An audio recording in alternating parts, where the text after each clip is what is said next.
Hello everyone, I'm back. This is going to be a video on how to build decks, and how to build meta decks, if anything. This is aimed at 1v1s, so these decks will have a good amount of variation if you were playing a 2v2 or 3v3 or even 4v4. In my mind, the 10v10 game mode doesn't even exist. So let's jump right into it.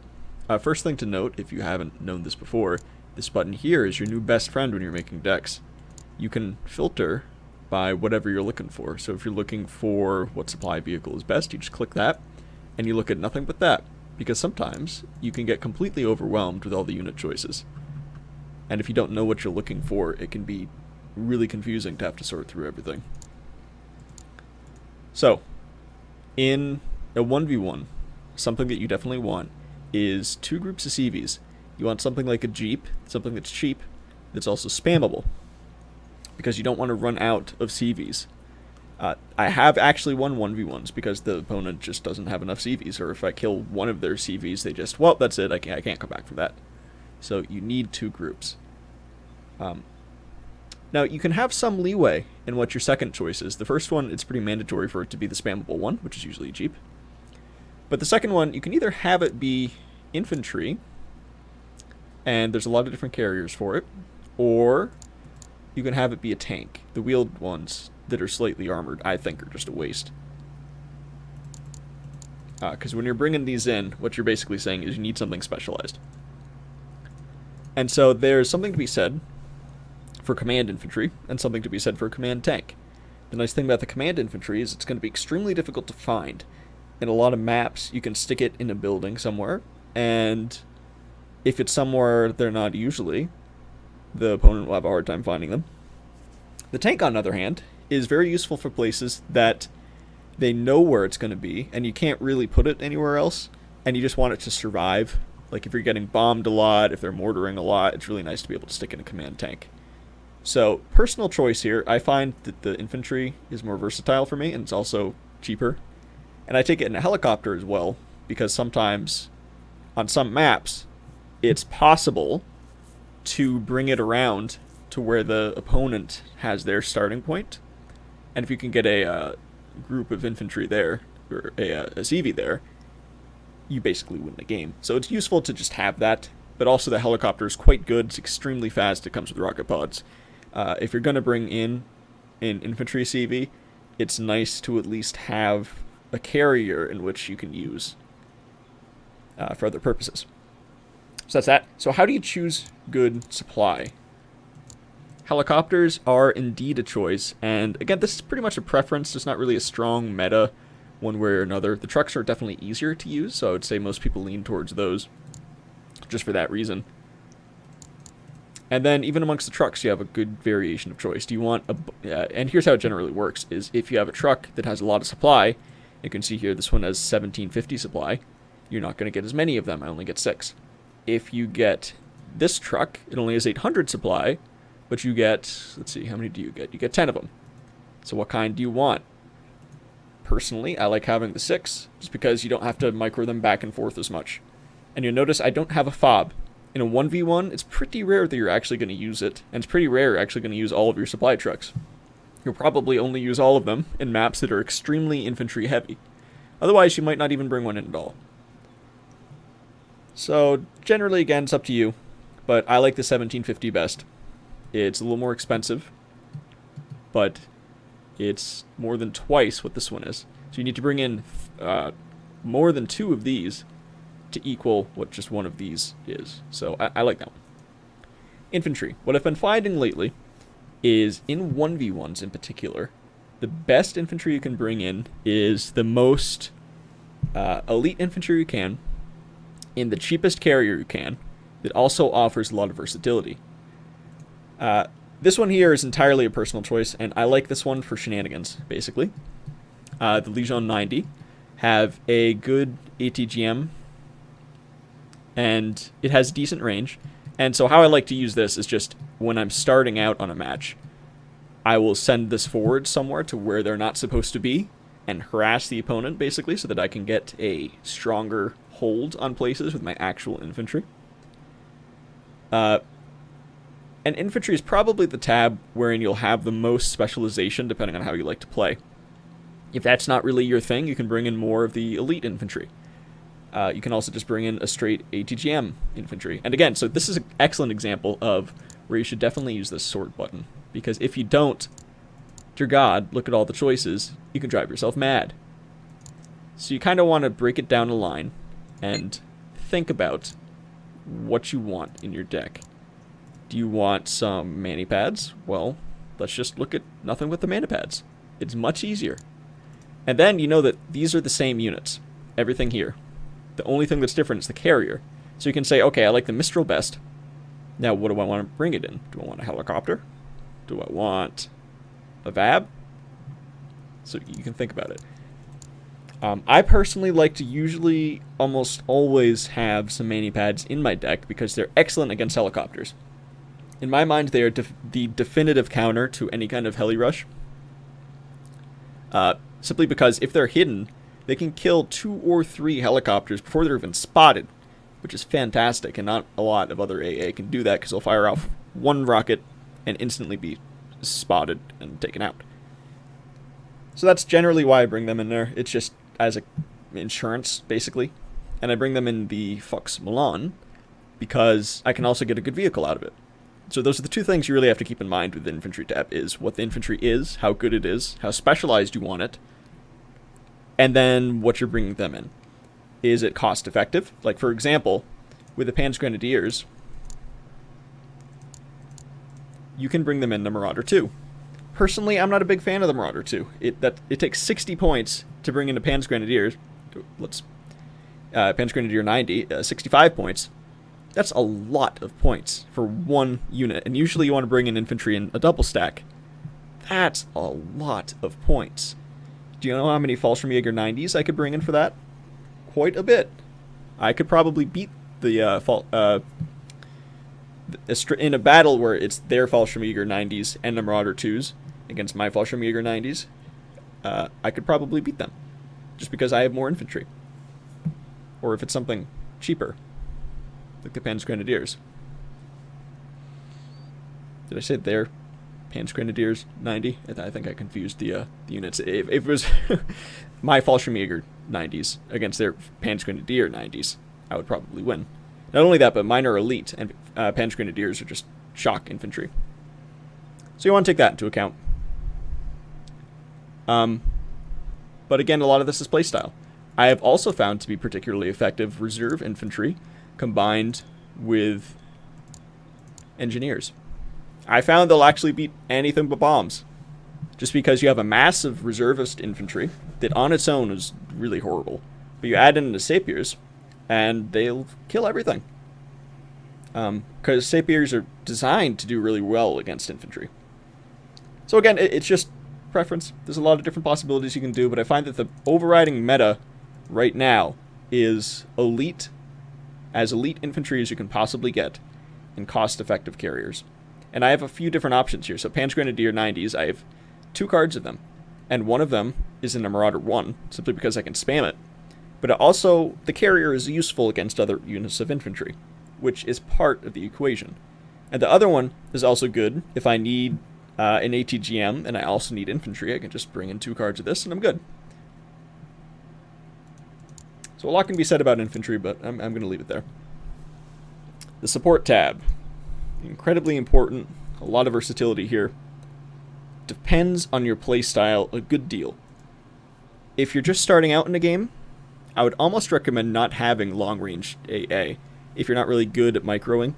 But on the other hand, you want to be able to practice that because it's a really important part of the game. So it's probably best to have a card of it. So what I have here is the Crotal, which is infrared AA, and if you don't know, that means it can't be killed by seed. So this is great to just plop down somewhere, you keep it supplied, and it'll keep shooting out.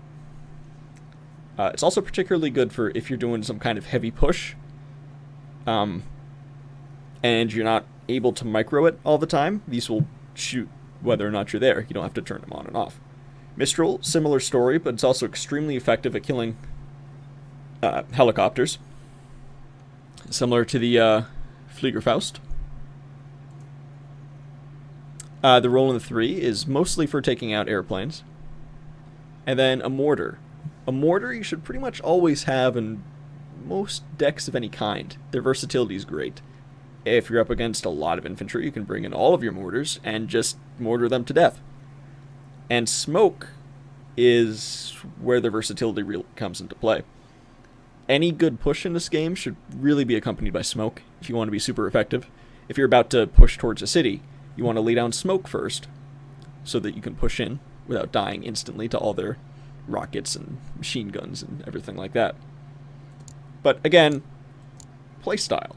If you like to push forward recon, spot things, and then kill it from long range, you might want to have a Caesar instead of something else in this deck.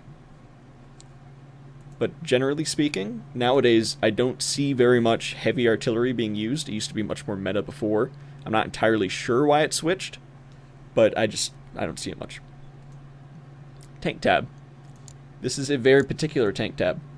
You're going to want a super heavy tank, I think, because it is kind of the unit the game revolves around, in my opinion. If you see a super heavy tank, that becomes priority number 1 to take out, because its presence is so extreme. If it can be well defended enough, you control an area with it. It doesn't even have to be a unit, and it's pretty much the only unit in a game that this is true. It doesn't have to make up for its points by killing something that's equally expensive.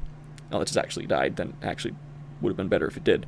But if you can keep it alive, you're so threatening in a region, you control so much more of the map. And also, the cycle of tanks in this game is such that the Leopard 2A5 is no problem killing the Leopard 2A4. It's a vicious cycle. The best tank is great at killing all the other tanks. The Leopard 2A4 is great at killing tanks that are underneath it. So I actually take 2 cards of super heavy tanks, the Leopard 2A5 and the Leclerc, just for those maps where I want to go, especially tank heavy. The Leopard 2A4 just to fill in gaps, and this tank here as a great overall tank, really. Why aren't these showing up? Ah, there we go. I knew that wasn't the right tank. Also, the Leopard 2A5 is just a gorgeous tank. All around, great tank. 22 front armor. Also, there's a difference between the French armor ideology and the German armor ideology. I won't get into that now, but that's the reason they have different stats, and they're good at different things in general. But yeah, so I like this tank in particular because look at all the stuff it has. Comes with an autocannon. I am a big fan of autocannons on tanks. I was taking for quite some time the Kyler. That's a great tank. But this one just has more options. It can kill infantry really effectively with all 3 of those. So, lovely. Now, it should be said, too, that a lot of people start out in ranked games with not super heavy tanks. They'll bring something like the Leopard 2A5 because they think it's more cost-effective. I pretty strongly disagree with that. I think that if I bring in a Leopard 2A5 and someone else brings in a Leopard 2A4, in a fair fight, and everything's equal, I'm going to beat you every single time. It's worth the extra 40 points to get it. It just is. But again, that's my opinion. Some people, if you're playing like a motorized deck, for example, you have to rely on airplanes more than anything to kill the tanks. Oh, I should have said this earlier, this is a general deck. There's a reason for why general decks are definitely the meta in 1v1s, and I can get into that in another video, I suppose. Recon tab. This is a very particular set of options. The Recon tank, the reason I get the Recon tank instead of something cheaper is because if... Here, let's look at Recon vehicles. If I sent out this little guy, and the opponent sent out the same thing, or basically the same thing, and they run into each other, no one has a clear advantage. Now, if my opponent sends out that, and I send out this tank, the tank's going to win. Because of that alone, it's worth the extra 15 points, because it'll be able to kill any recon units it runs into. Plus, it can do fairly decent in accompanying a kind of tank push, or a push in general, because it has 5 front armor, so it's not going to die instantly like this guy. This guy, you know, a strong wind is going to blow him over. So that's why that's a pretty meta choice. I always bring infantry and some kind of helicopter. Let's select everything again. The Command's Para are a great group of infantry, and it's a pretty cheap choice. The Pirate is a great helicopter. It's pretty quick, has the nice weapon on it. And this is good for shenanigans that I like doing. As an opening move, sending Recon somewhere on the map that they're not supposed to be is pretty well a must-do, I think. But also you can just put them somewhere and stick them in a forest or a building and just have them scout. So there's two options for helicopter shenanigans at the beginning of the game. One is to just go straight for their backlines, and two is to just put it somewhere that can supplement your main push. Or you can do both. You know, with this one, in my Soviet deck, my Sovcode deck, it takes about somewhere between 60 and 80 points to do the same opening move because I bring in such a more expensive helicopter. This one I could bring in 2 for basically the same price. And so I could theoretically do both. It's nice that it's very cheap. The only thing about this that could be changed is the helicopter choice. You could bring in infantry like this as well, because this is a 2-man sniper squad. Their stealth is exceptional. They're extremely difficult to spot. And they're great infantry. So this is, again, another personal choice. Although having some form of infantry recon and having some in a helicopter, I would say, is almost mandatory. The Tiger is just a great helicopter all around. It's great at killing other helicopters. It's great at killing land targets. It's great at killing tanks. It's great at spotting things. It self-spots and can kill things from range. It's just, I love it. You don't get the chance to bring it in very much in ranked, I will say, or in 1v1s. And that's why I have the Gazelle. This is something you can just send forward at the beginning. You don't really need it to do anything except spot units, and then as soon as it's shot down, it's already more than paid for itself by just the vision. If I only had the Tiger, I wouldn't do that, because it would be a waste of 120 points. But 30 points, you can do something like that. So, Vehicle tab. This is where you can kind of customize your deck and make it whatever your personal playstyle is. But I highly recommend the Flak Panzers. These are great at killing infantry, for one. You stack a few of these in a forest, and if infantry tries to get too close, pew pew pew. It violates the Geneva Convention to turn AA weapons onto infantry, by the way, but it's effective. There's also a few other choices here, like the Urk, and that's good fire support. If you like land-based ATGMs, there's a bunch of choices for that. I personally have them in either aircraft or helicopters, in a lot of different helicopters, actually. But also the other reason I take this is because you can put it somewhere behind, or at your very back lines, in case the opponent does helicopter shenanigans. And helicopter tab, again, a couple choices. I like these helicopters. I always have. I like the top of the line helicopters because they'll beat the other helicopters. And mostly I just have these as quick response units. I'm not going to use them very often in ranked games. A lot of the time, you want cheap helicopters in ranked, to be honest. You'd want something like the Cassiope, because that is a nice autocannon. It can help you kill infantry, and you don't have to pay 110 points for it. So, air tab. Air tab is something that should always be full, I think, because you need bombers for a bunch of different situations. You need seed, and I personally use this form of seed because it's somewhat frequent for me to open with a seed airplane, just to be able to get a cheeky kill onto radar-guided AA if they're using that. Because at the very beginning of the game, it takes a little while to be able to micro it off, so you might get a good kill there. And that's why I do such a cheap one. And you also might spot their units on the ground. Tornado IDS is basically a area of denial bomber, is how I think of it.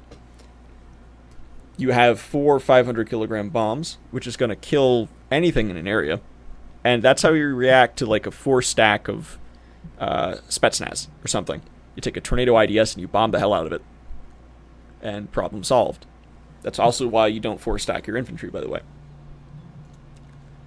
I almost always have an ATGM airplane, because if you see a super heavy tank, your first reaction should be to throw an ATGM airplane at it. Not much else to say on that. A air supremacy airplane, I've been finding in 1v1s are incredibly important. And you have the option here to take 2 of them at rookie, or 1 in elite.